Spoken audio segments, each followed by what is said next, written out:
दोस्तों मैं अभी आप लोगों को इम्पोर्टेंट कमेटी बताऊंगा, उसको याद करने का कुछ तरीका। तो आप उसे देखिएगा और पसंद आएगा तो नीचे बताइएगा। मैं फिर ऐसे ही तरीके से आइडियाज़ और उनके शॉर्ट ट्रिक बताते रहूँगा आप लोगों को याद करने के लिए। चलिए स्टार्ट करते हैं। पहला है सुंदर कमेटी। सुंदर committee, the national road safety and traffic management. Road safety and traffic management. अब हमको रोड और ट्रैफिक क्या चाहिए, सुंदर चाहिए, ताकि हम उस पर आ जा सकें। ज़्यादा उसमें भीड़ भाड़ ना हो, ज़्यादा एक्सीडेंट ना हो। इसके लिए हमको जो रोड है और जो ट्रैफिक है वो कहना चाहिए, सुंदर चाहिए। तो क्या हो जाएगा, Sundar committee, the national road safety and traffic management. ठीक। दूसरा पे आते हैं, Vivek Debroy committee is a high level committee for mobilization of resource of major railway projects and restructuring of railway. तो जैसा कि हम लोग सभी लोग जानते हैं कि जो विवेक एक्सप्रेस है वो सबसे लंबी दूरी चलने वाली ट्रेन है। तो ये जो उससे आप लिंक करिए, विवेक एक्सप्रेस जो है सबसे लंबी दूरी चलने वाली ट्रेन है। तो अब क्या होगा, ये विवेक डेब्रॉय जो है वो किससे हो गया related, railway projects and restructuring of railway. ठीक। अब आते हैं नेक्स्ट पे, पारद सारथी सोमे। ये क्या है, responsible for constituting guideline of for general anti avoidance rules, मतलब गार। पार्थ सारथी, हम जानते हैं पार्थ किसको कहते हैं, पार्थ अर्जुन का भी नाम है और उनके सारथी कौन थे, कृष्ण थे। तो जो सारथी है वो क्या चलाएगा, गाड़ी चलाएगा। कोई भी सारथी हो गाड़ी चलाएगा। तो इसको गार, गार को गाड़ी समझिए आप। तो गाड़ी तो हो गया गाड़ी। ये हो गया जनरल एंटी अवॉइडेंस रूल्स, गार। पार्थ सारथी सोमे। नेक्स्ट पे आते हैं, श्रीरंग राजन कमेटी। ये क्या है, ये methodology for measurement of poverty. Poverty मतलब जो पॉवर्टी लाइन होती है उससे पॉवर्टी है ये। तो ये रंग राजन कमेटी है। अर्थात रंग का मतलब होता है कि गरीब होना, रंग का मतलब होता है गरीब होना। तो ये रंग राजन जो है ये क्या है, रंगों के राजा हैं, मतलब गरीबी। तो इनका क्या हो जाएगा, पॉवर्टी जो है वो गरीबी पे हो जाएगा। इनका जो कमेटी है वो गरीबी के लिए बनाया गया है। अब नेक्स्ट देखते हैं, सतीश चंद्रा। ये है सॉरी, पीके सिन्हा क्या है, for the short listing of candidates for RBI governorship. RBI का जो गवर्नरशिप होता है उसमें कैंडिडेट्स को शॉर्ट लिस्ट करने के लिए पीके सिन्हा की कमेटी बनाई गई। अब इसको याद करने के लिए कैसे देखेंगे, पीके एक मूवी आई थी जो आमिर खान की थी। उसमें वो क्या करता था कि सभी जगह जाता था, जहाँ जहाँ पैसा दिया था मंदिर में वहाँ से निकाल लेता था। आपको ध्यान होगा कि वो 500 का जो नोट कुछ डाला था वहाँ पे गणेश जी के मंदिर में, वहाँ से निकालते हुए उसकी चोरी पकड़ी गई थी। तो ये पीके सिन्हा। अब पैसे से क्या रिलेटेड है, आरबीआई। तो उसका एक वहाँ पे कैंडिडेट जुड़ जाता है पीके में, वो अनुष्का शर्मा आ जाती है, तो उसका एक जो है वो जुड़ जाता है। तो यहाँ पे क्या हो जाएगा, short listing of candidate for RBI governorship. ठीक। सतीश चंद्रा, सतीश चंद्रा जो है पे स्केल रिवीजन ऑफ पीएसयूज, जो उसमें एम्प्लॉय हैं उनके पे स्केल के रिवीजन के लिए ये कमेटी बनाई गई। तो ये जो सतीश चंद्रा है, तो हमको इससे याद रखना है कि सतीश धवन स्पेस में है, वो क्या है, एक पीएसयूज है।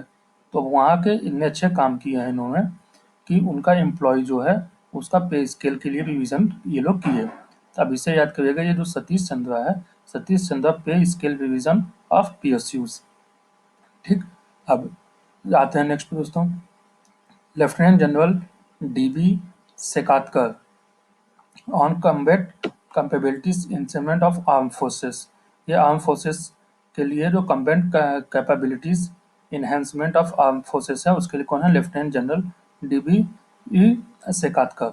अब क्या होता है कि कई बार हम लोग देख लेते हैं इसको कमेटी, तो हम यही समझ के चले जाते हैं ये जो होगा लेफ्टिनेंट जनरल जो होगा वो इसके लिए होगा, आर्म फोर्सेस के लिए, इन्हेंसमेंट ऑफ आर्म फोर्सेस।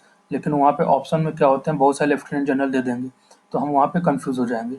इसलिए मैं आपको बताता हूँ कि इसका जो लेफ्टिनेंट जनरल है इस पे ध्यान न देके आप इस पे देखिए, शिकार कर, अर्थात शिकार कर। शिकार कौन करते हैं, इसमें बॉर्डर पे जो हमारे सैनिक हैं वो पाकिस्तानियों का शिकार कर रहे हैं। शिकार कर कर से याद कीजिए, on combined capabilities enhancement of armed forces. ठीक, ये इससे याद रहेगा। आप लेफ्टिनेंट जनरल से नहीं याद करिएगा, क्योंकि लेफ्टिनेंट जनरल से वो 4-5 ऑप्शन दे सकते हैं, यदि बैंक का है तो 5, नहीं तो 4 ऑप्शन दे देंगे, तो हमें वहाँ पे कन्फ्यूजन हो जाएगी। इसलिए हम इसको क्या करेंगे, शिकायत कर के नाम से ध्यान रखेंगे कि शिकार कर, इसे on combined capabilities enhancement of arm forces. ठीक, नेक्स्ट पे आते हैं एन.के. सिंह। एन.के. सिंह जो है, who heads the physical responsibility and budget management FRBM. Committee के लिए। ये दोस्तों कई बार इसका फुल फॉर्म भी पूछ सकता है एफ.आर.बी.एम. का, तो हमें ये ध्यान रखना है कि ये क्या है, physical responsibility and budget management committee. तो हमको ये भी ध्यान रखने है कि एफ.आर.बी.एम. का फुल फॉर्म क्या है। कई बार एग्जाम में इसका फुल फॉर्म भी पूछ सकते हैं, या फिर ये ना दे के एफ.आर.बी.एम. ही दे सकता है क्वेश्चन में कि इस कमेटी का हेड कौन है। तो ये है अपने एन.के. सिंह। एन.के. सिंह से जो है वो physical responsibility and budget management के हैं। नेक्स्ट पे आते हैं Sanjay Mitra. Sanjay Mitra committee to prepare policy framework of taxi operator. Taxi operator, यहाँ पे देखिए टैक्सी ऑपरेटर है जो टैक्सी को चलाता है। ठीक, मतलब उनके लिए एक पॉलिसी फ्रेमवर्क बनाया गया है, जिस कमेटी के हेड है संजय मित्रा। अब दोस्तों ये भी ध्यान होगा कि संजय संजय कौन था। संजय जो था वो धृतराष्ट्र जो था महाभारत में, उसका सारथी हुआ करता था, और यही था जो कि त्रिनेत्र से उनको देख के सब बताता था युद्ध के बारे में, ये संजय। तो इससे याद कीजिए उसका सारथी कौन था, संजय। तो संजय क्या था, to prepare policy framework for taxi operators. ठीक, अब नेक्स्ट पे आते हैं श्याम बेनेगल कमेटी। श्याम बेनेगल कमेटी जो है, यह constituted to lay down a holistical framework for certification of films. जो बेनेगल है, इसको आप बंगाल से रिलेट कर सकते हैं। ठीक, ये बेनेगल को बंगाल से याद करने के लिए रिलेट कर सकते हैं। तो श्याम बेनेगल जो है वो क्या है, holistic framework for certification of film. Bengali film जो है वो बहुत कम लोग देखते हैं, और बंगाली फिल्म जो गायक होते हैं वो अक्सर आपको बॉलीवुड में मिल जाते हैं। तो आप उनको इस चीज़ से रिलेट कर सकते हैं कि वहाँ की फिल्मों को लोग तो कम आते हैं, लेकिन उनके जो गायक होते हैं वो ज़्यादा आते हैं। कहाँ पे, फिल्म, तो उनका सर्टिफिकेशन ऑफ फिल्म्स ये हो गया। अब आते हैं अशोक डालवाई कमेटी। ये है अशोक डालवाई जो कमेटी है, ये इसलिए गठित किया गया है कि जो किसान हैं उनकी आय, इनकम जो है वो 2022 तक डबल करने का प्लान है। इसलिए ये इस कमेटी को बनाया गया है, अशोक डालवाई कमेटी को। तो कई बार कोई दोस्तों ये भी पूछ सकता है कि जो किसानों के लिए कमेटी की गई है, उसका डबल करने के लिए, मतलब उनका डबल करने की सीमा क्या है, किसानों का जो इनकम है वो 2022 है। ठीक, तो इसको हमको याद करना है, अशोक डाल वाई। ये DAL से क्या आपको लग रहा है, दाल लग रहा है, तो दाल कौन उगाता है, किसान। तो अब ये क्या हो जाएगा कि किसानों के जो इनकम है उसको डबल करने के लिए अशोक डालवाई कमेटी है। अमित मित्रा।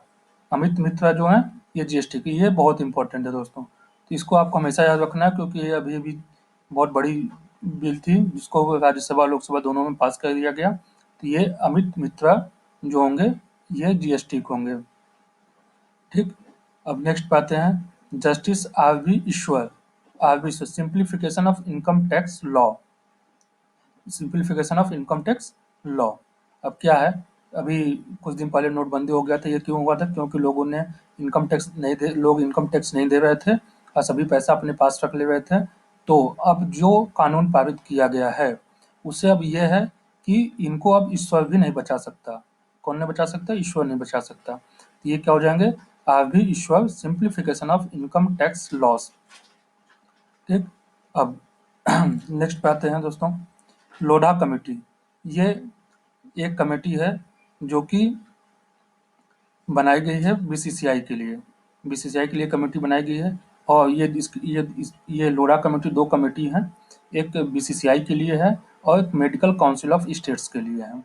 तो ये अभी लेटेस्ट है। तो इसको याद करने का तरीका क्या है कि लोढ़ा जो जज थे, इन्होंने एक कमेटी बनाई किसके लिए, BCCI के लिए। तो BCCI में क्या होता है कि